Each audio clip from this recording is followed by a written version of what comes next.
Europe, animé par Jean-François Biardot, avec Michel Piot et Daniel Bernussou de la Maison de l'Europe, Centre d'information Europe Direct Limousin.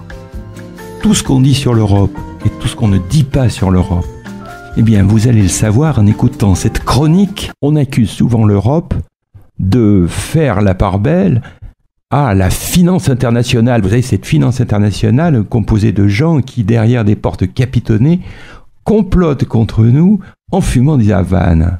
Alors, Michel, qu'en est-il ? Oui, la finance internationale, c'est un sujet économique qui suscite énormément de discussions, voire des controverses, et il faut bien le dire, dont le groupe des détracteurs a considérablement grossi depuis 2008. Alors, finance internationale, fantasme ou réalité ? Un système hors sol, qui échapperait à tout contrôle, qui serait la source de tous nos maux, et dont la représentation concrète en serait les vitrines des banques, qui sont devenues parfois la cible de manifestations. Enfin, soyons sérieux. S'il est un domaine où l'Union européenne a le plus avancé dans ses régulations, c'est bien celui de la finance. L'Union européenne dispose en effet d'un arsenal de mesures parmi les plus complets au monde pour réguler le système financier et protéger les épargnants. Mais tout d'abord, un petit rappel concernant le rôle d'un système financier. C'est une évidence. La finance est indispensable à l'économie. Aider les ménages et les entreprises à financer leurs besoins d'investissement en leur fournissant des prêts, fournir des produits d'épargne aux ménages pour leur permettre de préparer l'avenir, ce sont les deux fonctions de base des institutions financières. S'y ajoute bien sûr toute la gestion des moyens de paiement, la sécurisation des transactions financières, la gestion des risques et d'assurance. Donc le système financier est nécessaire à la stabilité et à la croissance économique. Cependant, lorsqu'un système financier est défaillant ou que sa régulation est insuffisante, à ce moment-là, il peut devenir particulièrement néfaste pour l'économie et bien sûr pour les populations. Il faut bien le dire, l'enchaînement des crises à partir de 2008 l'a montré et cette situation a alimenté toute la défiance envers la finance. Tout le monde se souvient de la phrase « Mon ennemi, c'est la finance ». Alors, qu'est-ce que l'Europe peut faire pour contrôler et pour réguler la finance ? Alors, à la suite de ces crises, l'Union européenne a entrepris une réforme ambitieuse en vue de rétablir la stabilité financière. L'objectif était de mettre en place un système financier solide et résilient pour renforcer la capacité de l'Union européenne à gérer les futurs chocs économiques et financiers. Ainsi, l'Union européenne a adopté plus de 40 propositions législatives qui vont viser à rétablir la confiance dans les marchés et rétablir cette stabilité financière et cette efficacité du système financier européen, intégrer la protection des épargnants. Alors, le socle de ces mesures repose sur un ensemble de règles communes. Pour faire très simple, on va dire, c'est le règlement uniforme qui s'applique à toutes les banques des 28 États membres. Et ce règlement va viser à renforcer les fonds propres, à mieux contrôler les risques et à fournir un cadre commun de résolution de problèmes et de protection des épargnants en cas de défaillance d'une banque. Alors cette union bancaire en fait a été décidée en 2012 et on va essayer de schématiser.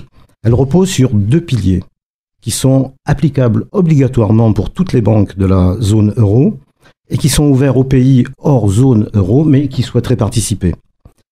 Le premier pilier, on appelle ça le mécanisme de surveillance unique. En fait, il est opérationnel depuis 2014 et il transfère à la Banque Centrale Européenne, la BCE, toutes les fonctions de surveillance de l'ensemble des banques de la zone euro et des autres pays participants. Donc, mais les autorités nationales de surveillance coopèrent étroitement au sein d'un système intégré.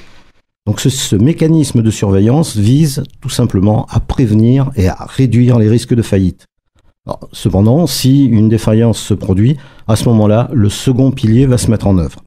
Alors ce second pilier, on appelle ça le mécanisme de résolution unique.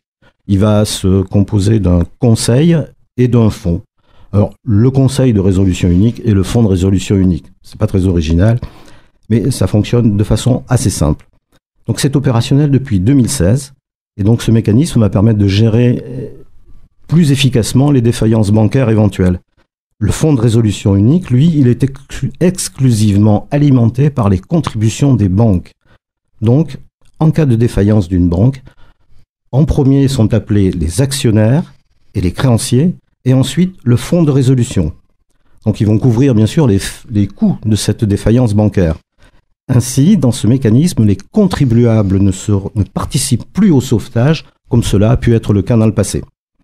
Enfin, pour compléter ce dispositif, le système européen de garantie des dépôts, lui, est en préparation. Aujourd'hui, les dépôts qui vont jusqu'à 100 000 euros sont garantis dans l'ensemble de l'Union européenne, mais par chaque État national.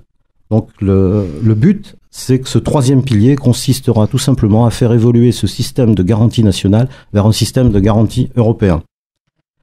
Donc on a maintenant un système bancaire qui est surveillé et dont les défaillances doivent être gérées beaucoup plus efficacement.